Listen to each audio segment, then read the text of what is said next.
Assalamualaikum warahmatullahi wabarakatuh. Halo semuanya, kenalkan nama saya Hazra Zulaika Redo, yaitu mahasiswi semester 5 dari jurusan Bahasa dan Sastra Arab UIN Jakarta.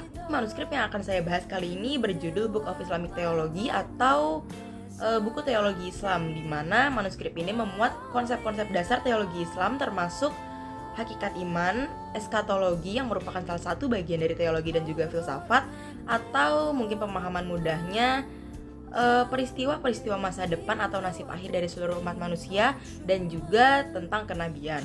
Nah, teks dalam manuskrip yang saya ambil ini menjelaskan tentang pandangan keimanan dalam Al-Quran terkait dengan kitab-kitab yang diturunkan sebelumnya, rasul-rasul dan juga para malaikat.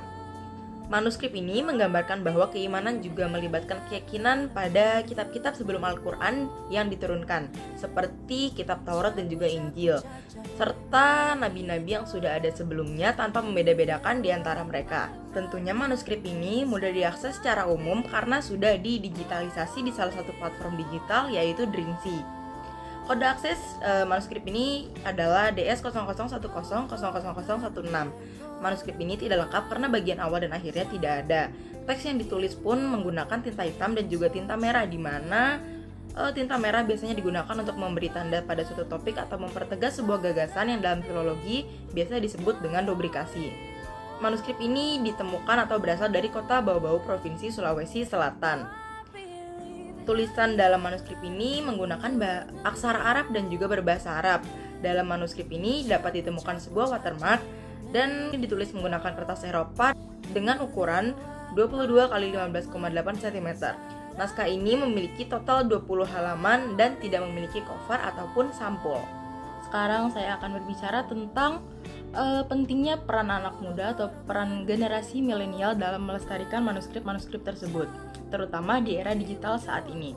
Di era digital, ketika informasi dapat diakses dengan cepat melalui internet dan juga teknologi terus berkembang, manuskrip itu tetap memiliki relevansi yang tidak dapat diabaikan. Karya tulis yang berasal dari berbagai zaman dan berbagai wilayah menciptakan jejak intelektual manusia yang mendalam dan juga memberikan pemahaman yang lebih mendalam tentang perjalanan sejarah dan juga nilai-nilai yang berkembang.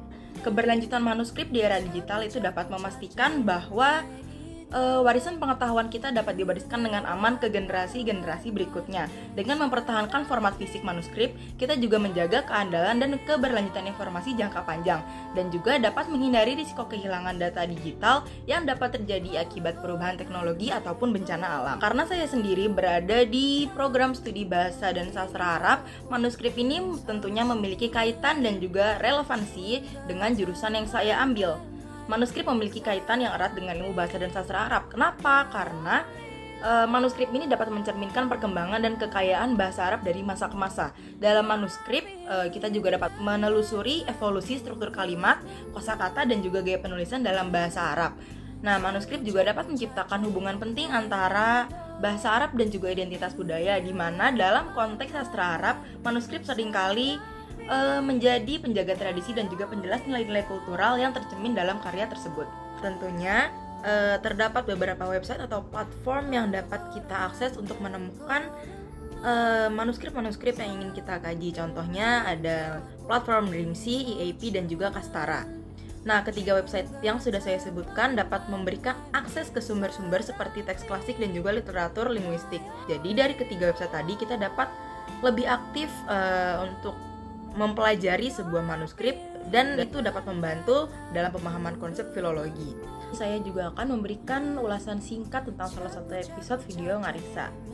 Saya akan mengulas episode 83 di mana bisa dibilang ini adalah sebuah vlog saat Prof berkunjung ke Minangkabau atau Padang. Nah, dalam vlog ini mengadakan sebuah kegiatan yang di dalamnya terdapat sesi pelatihan yang kreatif dalam seni membatik yang terinspirasi dari manuskrip. Harapan dari program ini tak sekedar berfokus pada peningkatan pendapatan semata, tetapi juga untuk membangkitkan aspek kreativitas di tengah masyarakat. Cukup sekian pemaparan yang dapat saya sampaikan. Apabila ada kurang dan lebihnya mohon dimaafkan dan diterima. Mari kita menatap masa depan dan merawat masa silam. Salam Ngariksa. Terima kasih. Wassalamualaikum warahmatullahi wabarakatuh.